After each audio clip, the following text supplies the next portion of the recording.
Mi esposa dijo que necesitaba encontrarse a sí misma y me dejó con los niños y todas las deudas. Hay historias que uno cuenta porque quiere consejo, y hay historias que uno cuenta simplemente porque necesita que existan afuera de la propia cabeza, ordenadas, con principio y final, para poder por fin dejar de darles vueltas por las noches. Esta es de las segundas. Voy a llamarla Camila en este relato, no es su nombre real, y voy a contar esto completo, sin saltarme partes, porque creo que si me guardo algo para después nunca voy a terminar de decirlo. Hoy mis hijos tienen 9 y 6 años. Hace 2 años y medio, cuando todo esto empezó, tenían 7 y 4. Y hace 2 años y medio yo era, sin saberlo todavía, un hombre a pocas semanas de convertirse en padre soltero de tiempo completo, con una deuda que no había pedido y una esposa que, según sus propias palabras, necesitaba encontrarse a sí misma. Conocí a Camila hace 12 años, en la boda de un amigo de la universidad,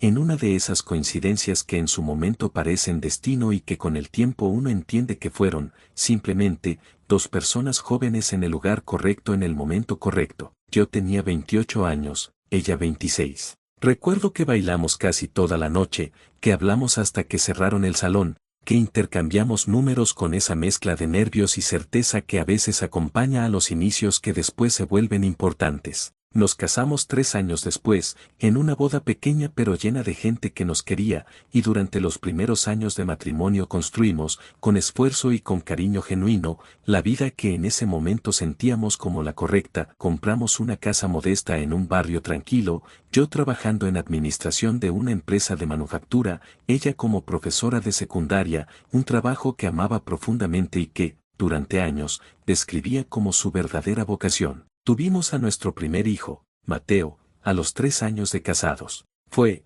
sin ninguna exageración, uno de los momentos más felices de mi vida, y también, hay que decirlo con honestidad porque forma parte importante de esta historia, uno de los momentos que empezó a revelar, de manera muy gradual, algunas de las tensiones que con el tiempo terminarían creciendo hasta volverse insostenibles. Camila atravesó, después del nacimiento de Mateo, un periodo de varios meses que en ese momento entendimos, con la información limitada que teníamos, como una depresión posparto relativamente manejable, tratada con apoyo de un psicólogo y, durante un tiempo, con medicación recetada por su médico. Superamos ese periodo, o al menos eso pensamos en su momento, y la vida siguió su curso. 2 años después nació nuestra segunda hija, Antonia, y con ella llegó un periodo similar, aunque esta vez más breve y menos intenso, de ajuste emocional que también logramos atravesar con apoyo profesional. Quiero ser justo con esta historia y decir, desde el principio, que los primeros años con los niños pequeños, aunque agotadores como lo son para cualquier familia joven,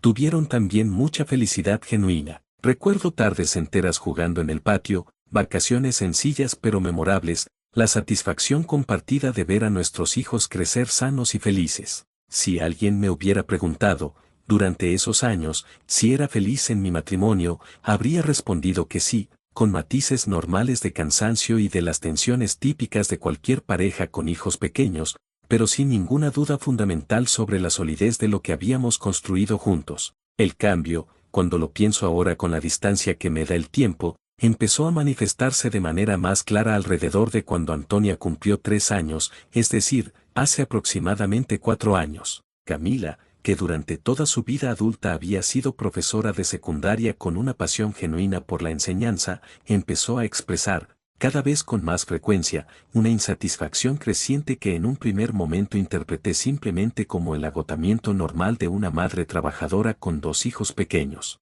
Hablaba de sentirse estancada, de tener la sensación de que su vida se había reducido, en sus propias palabras, a una rutina de trabajo, casa, niños, dormir, repetir, una frase que empezó a decir con una frecuencia cada vez mayor, casi como un mantra, en conversaciones que en su momento yo trataba de resolver ofreciendo soluciones prácticas. Sugería que tomáramos más tiempo para nosotros como pareja, que contratáramos ayuda adicional para las tareas del hogar, que ella retomara algún hobby, que había dejado de lado, cualquier cosa que pudiera aliviar lo que yo entendía, honestamente, como el cansancio normal de esa etapa de la vida familiar. Con el tiempo, sin embargo, esa insatisfacción empezó a tomar una forma distinta, más difusa, más difícil de resolver con soluciones prácticas concretas. Camila empezó a hablar, cada vez con más frecuencia, sobre la sensación de haberse perdido a sí misma en el proceso de convertirse en esposa y madre,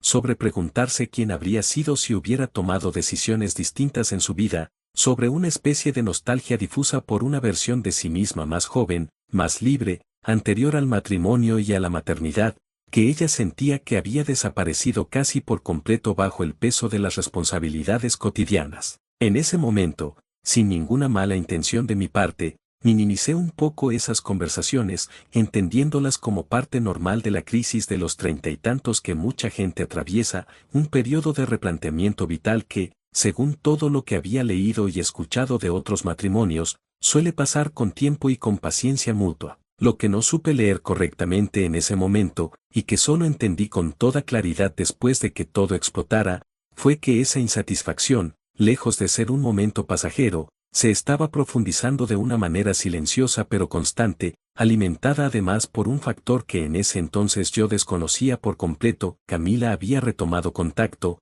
a través de redes sociales, con un excompañero de su época universitaria, un hombre que, según fui descubriendo después, había construido una vida que ella percibía como el camino que ella misma podría haber tomado si no se hubiera casado tan joven. Viajaba constantemente por trabajo en el sector de turismo de aventura, publicaba fotografías de paisajes impresionantes en distintos países, llevaba, en apariencia, una vida completamente libre de las responsabilidades cotidianas que a Camila, en ese momento de su vida, le resultaban cada vez más asfixiantes. No estoy sugiriendo, y quiero ser cuidadoso con esto, que hubiera necesariamente una infidelidad física en el sentido tradicional del término, aunque durante meses después de que todo pasó tuve mis sospechas y llegué a investigar el tema con cierta obsesión que, en retrospectiva, no me hizo ningún bien emocional. Lo que sí puedo decir con certeza, porque lo confirmé a través de mensajes que encontré meses después, es que ese contacto renovado con esa figura del pasado alimentó,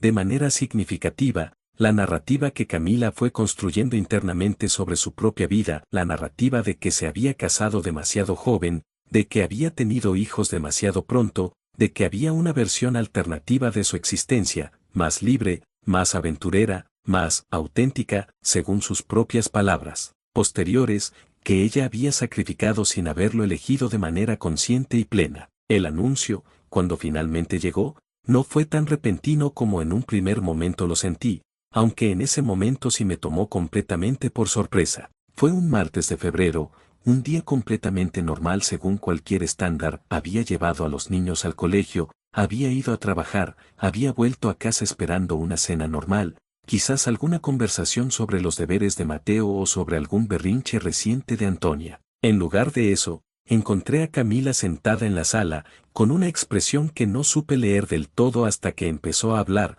unos 15 minutos después de que yo llegara, cuando finalmente los niños se durmieron. Me dijo, con una calma que en su momento me pareció casi antinatural dada la magnitud de lo que estaba anunciando, que había estado pensando mucho durante los últimos meses, que sentía que había llegado a un punto en su vida en el que necesitaba, en sus palabras exactas, que recuerdo con una precisión dolorosa porque las he repetido mentalmente cientos de veces desde entonces, encontrarse a sí misma antes de que fuera demasiado tarde. Me dijo que quería el divorcio, que había estado ahorrando dinero de manera silenciosa durante los últimos meses para tener algo de estabilidad económica propia mientras reconstruía su identidad, fuera del matrimonio y de la maternidad de tiempo completo, y que su plan, ya bastante avanzado según fui descubriendo en los días siguientes, era mudarse a otra ciudad, más cerca de donde vivía ese excompañero de universidad con quien había retomado contacto, para empezar de nuevo y reconectar con la persona que era antes de convertirse en esposa y madre. Lo que siguió en las semanas posteriores fue, sin ninguna exageración, la experiencia más desorientadora de mi vida adulta. Camila, que hasta ese momento yo consideraba una madre profundamente dedicada, presentó, casi de inmediato, una propuesta que en un primer momento me costó procesar por completo. Quería que yo me quedara con la custodia principal de Mateo y Antonia, argumentando que ella necesitaba, para poder reconstruirse a sí misma de manera genuina, un periodo sin las responsabilidades cotidianas de la crianza, un periodo que en un principio ella describió como temporal, quizás un año, año y medio, pero que, como fui descubriendo con el tiempo, se convirtió, en la práctica, en algo mucho más permanente de lo que en un principio sugirió. El proceso legal del divorcio, que se desarrolló durante los meses siguientes, reveló una segunda capa de esta historia que resultó, en términos prácticos y cotidianos, todavía más devastadora que el abandono emocional en sí mismo. Descubrí, revisando las cuentas conjuntas con la ayuda de un contador que contraté específicamente para eso, que durante los últimos 8 meses antes del anuncio, Camila había estado, de manera silenciosa, acumulando deudas considerables a través de tarjetas de crédito que yo desconocía por completo, deudas destinadas, según pude reconstruir a través de los estados de cuenta, principalmente a financiar los ahorros personales que ella necesitaba para su nueva vida independiente, depósitos de garantía para un departamento en la nueva ciudad, un curso de certificación en turismo de aventura que había empezado a tomar en secreto, e incluso, según descubrí con una mezcla de incredulidad y rabia que todavía hoy me cuesta describir con precisión, un viaje que había hecho sola, supuestamente por trabajo, a la ciudad donde vivía su excompañero, apenas 2 meses antes de anunciarme formalmente su decisión de divorciarse. El resultado neto de todo esto, cuando finalmente logré tener una imagen completa de la situación financiera real de nuestro matrimonio, fue devastador, además de la hipoteca compartida de la casa,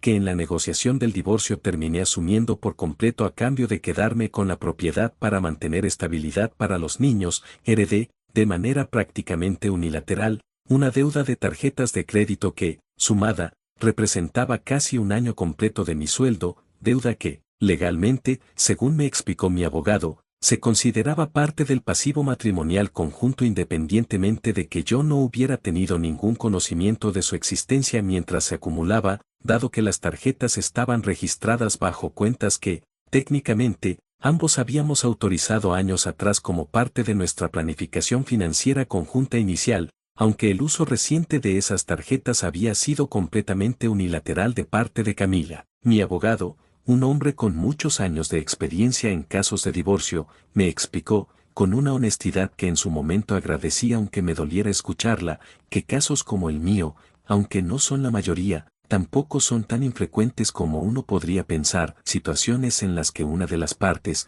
sintiendo que el matrimonio y la vida familiar se habían convertido en una especie de trampa existencial, decide salir de esa estructura de la manera más rápida posible, sin necesariamente pensar, o sin querer pensar, en las consecuencias prácticas que esa salida deja sobre la otra parte, especialmente cuando hay hijos de por medio y cuando la salida se financia, como en mi caso, a través de deudas acumuladas de manera silenciosa antes del anuncio formal. El primer año después del divorcio fue, sin ninguna exageración, el periodo más difícil de toda mi vida adulta. De un día para otro, en la práctica, me convertí en padre soltero de tiempo completo de 2 niños pequeños, mientras gestionaba una deuda considerable que no había pedido, mientras mantenía mi trabajo de tiempo completo, y mientras procesaba, en paralelo, un duelo emocional profundo por la pérdida de la vida que había construido durante casi una década. Recuerdo mañanas enteras organizando loncheras y uniformes escolares medio dormido,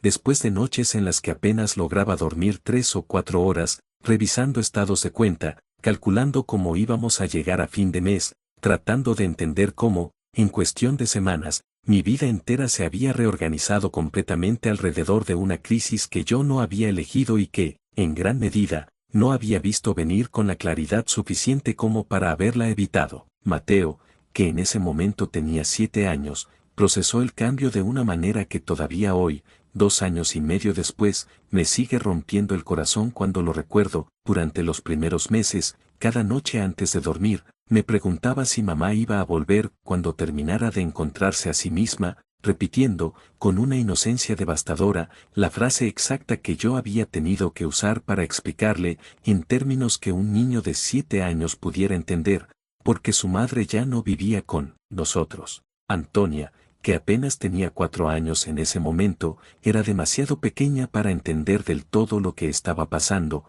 pero desarrolló, durante esos primeros meses, un apego ansioso hacia mí que se manifestaba en un miedo constante a que yo también desapareciera de un día para otro, un miedo que solo empezó a disminuir después de casi un año de rutinas estables y de mucha paciencia, y con la ayuda de una terapeuta infantil que empecé a llevarla a ver apenas 3 meses después del divorcio, cuando entendí que los niños necesitaban apoyo profesional tanto como yo mismo lo necesitaba. Empecé terapia individual aproximadamente 4 meses después del anuncio inicial, cuando finalmente entendí que no iba a poder sostener, de manera sana, la crianza de 2 niños pequeños, un trabajo de tiempo completo, y el proceso legal del divorcio, sin ningún tipo de apoyo profesional para mí mismo. Mi terapeuta, en una de las primeras sesiones, me dijo algo que se quedó conmigo de una manera profunda. Me explicó que lo que yo estaba viviendo no era solo un divorcio en el sentido convencional, sino lo que ella llamó un abandono estructurado, es decir,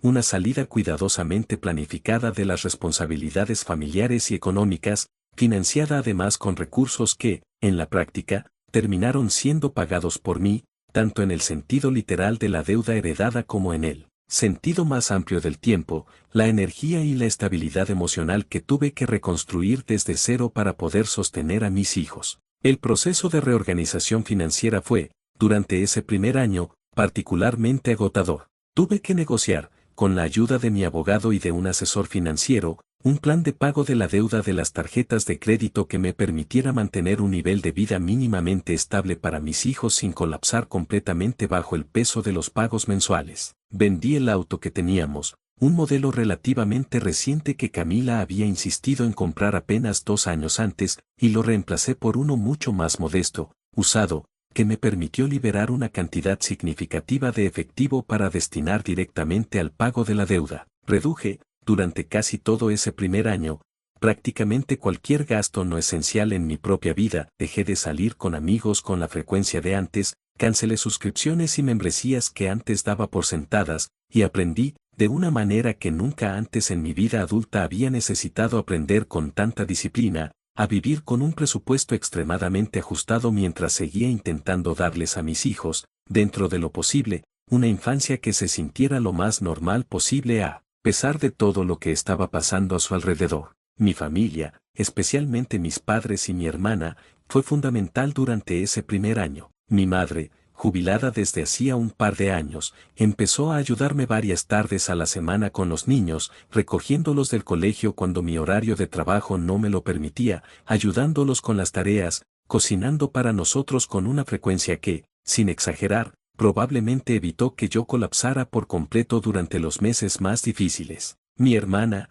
que vivía relativamente cerca, se convirtió también en una presencia constante, especialmente los fines de semana, ayudándome a mantener cierta cordura social y emocional en medio de lo que en ese momento se sentía como una crisis interminable. Sin esa red de apoyo familiar, honestamente no sé cómo hubiera logrado sostener todo lo que tuve que sostener durante esos primeros meses. El contacto con Camila, durante ese primer año, fue esporádico e irregular, algo que en su momento me generaba una rabia considerable, especialmente por el impacto que esa irregularidad tenía sobre los niños. Había prometido, en las conversaciones iniciales sobre el divorcio, mantener videollamadas semanales con Mateo y Antonia, pero esas llamadas, con el paso de los meses, se fueron espaciando cada vez más, primero justificadas por su proceso de mudanza y de instalación en la nueva ciudad, después por su nuevo trabajo en el sector de turismo de aventura que finalmente logró conseguir, un trabajo que, irónicamente, implicaba viajes frecuentes que hacían todavía más difícil sostener cualquier tipo de rutina de contacto estable con los niños. Recuerdo, con una tristeza que todavía hoy me cuesta procesar del todo, las tardes en las que Mateo esperaba, con el teléfono en la mano, una videollamada programada que finalmente no llegaba, y como tenía que gestionar, una y otra vez, la decepción de un niño que simplemente quería hablar con su madre. Aproximadamente año y medio después del divorcio, Camila regresó a la ciudad, en una visita que en un principio presentó como el inicio de un contacto más regular y comprometido con los niños. Esa visita, sin embargo, reveló algo que en ese momento me costó procesar completamente: la relación con el excompañero universitario, que había sido, en gran medida, el catalizador de toda esta transformación en la vida de Camila, había terminado apenas unos meses antes, de una manera que, según me contó ella misma en una de nuestras pocas conversaciones directas de ese periodo, había sido más complicada de lo que esperaba. El trabajo en turismo de aventura, que en un principio ella había descrito con un entusiasmo casi eufórico, resultó ser, según sus propias palabras, mucho más precario económicamente de lo que había anticipado, con ingresos irregulares y una inestabilidad laboral considerable que contrastaba de manera notable con la estabilidad, quizás monótona pero segura, de su antigua carrera como profesora. No voy a fingir que sentí, en ese momento, algún tipo de satisfacción simple frente a las dificultades que Camila estaba atravesando. La relación entre nosotros, incluso después de todo lo que había pasado, seguía siendo, en el fondo, la relación entre dos personas que habían construido una vida juntos durante casi una década, y ver a alguien con quien habías compartido tanto tiempo atravesando dificultades genuinas genera, incluso después de un abandono doloroso, una mezcla compleja de sentimientos que no se resuelve fácilmente en una sola dirección. Sentí, sí,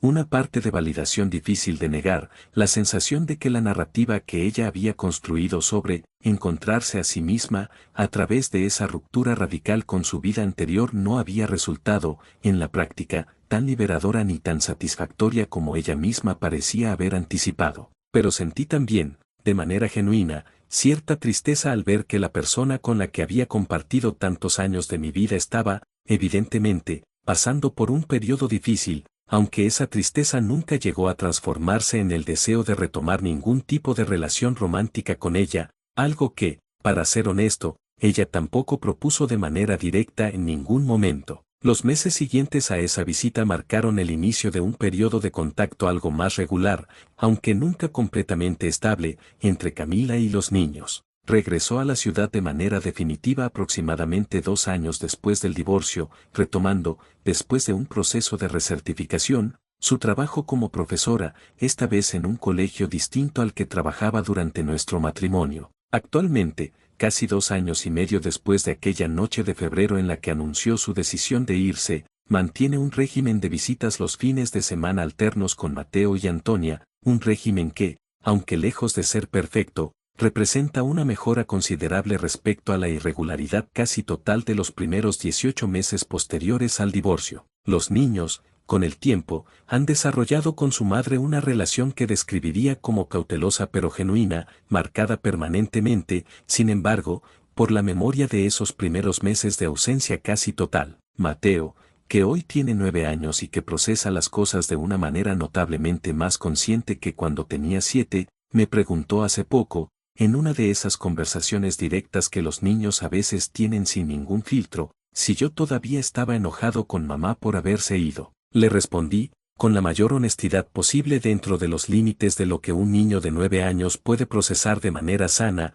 que había estado muy enojado durante mucho tiempo, que todavía a veces sentía algo de esa rabia cuando recordaba los momentos más difíciles, pero que había aprendido, con mucho trabajo, a no dejar que esa rabia gobernara mi vida ni mi relación con él y con su hermana. Financieramente, terminé de pagar la totalidad de la deuda heredada del divorcio hace apenas 4 meses, después de casi 2 años y medio de pagos constantes y de un nivel de austeridad personal que, sinceramente, espero no tener que repetir nunca más en mi vida. Ese momento, el de hacer el pago final, resultó ser, de una manera que no anticipé del todo, mucho más emocional de lo que hubiera imaginado. Sentí, al confirmar la transacción final, una especie de cierre simbólico de todo ese periodo, la sensación concreta y tangible de haber terminado de cargar, literalmente en términos financieros, con las consecuencias de una decisión que yo no había tomado pero que había afectado, de manera profunda, cada aspecto de mi vida durante más de 2 años.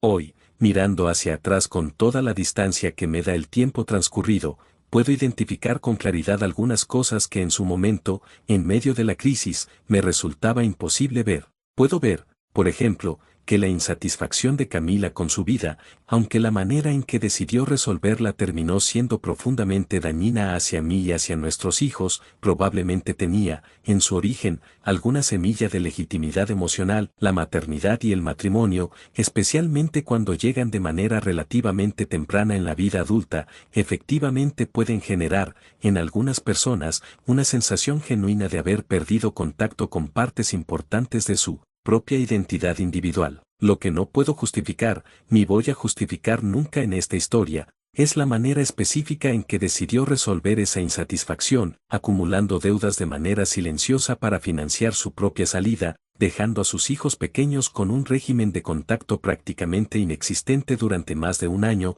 y presentando toda esta transformación bajo un lenguaje de crecimiento personal que, en la práctica, terminó trasladando el costo real, tanto financiero como emocional, casi por completo hacia mí y hacia dos niños que no tuvieron absolutamente ninguna participación en la decisión que reorganizó completamente sus vidas. He aprendido, durante estos 2 años y medio, cosas sobre mí mismo que probablemente nunca hubiera descubierto de no haber atravesado esta crisis de la manera tan abrupta en que la atravesé. Descubrí una capacidad de resiliencia que honestamente no sabía que tenía, una capacidad de organizarme, de priorizar, de sostener simultáneamente múltiples responsabilidades bajo una presión constante, que antes de todo esto nunca había tenido que poner a prueba de manera tan extrema. Descubrí también, con el tiempo y con mucho trabajo terapéutico, una relación con mis hijos que, aunque nacida de una circunstancia dolorosa que jamás hubiera elegido, es hoy profundamente cercana, construida sobre una base de tiempo compartido, de rutinas sostenidas, de una presencia constante que, quizás de manera algo irónica, terminó siendo más profunda de lo que probablemente hubiera sido si nuestra familia hubiera seguido funcionando dentro de la dinámica tradicional de dos padres presentes de tiempo completo, donde a veces, sin proponérselo, uno termina delegando en el otro más de lo que idealmente debería. Sigo en terapia, aunque con mucha menos frecuencia que durante el primer año, y sigo trabajando, de manera activa, en procesar las capas más profundas de rabia y de dolor que todavía, ocasionalmente, salen a la superficie, especialmente en fechas significativas como aniversarios o cumpleaños familiares que antes celebrábamos juntos como familia completa. He empezado, apenas en los últimos meses, a considerar la posibilidad de volver a salir con alguien, algo que durante los primeros 2 años me resultaba completamente impensable dado el nivel de energía y de atención que requería sostener,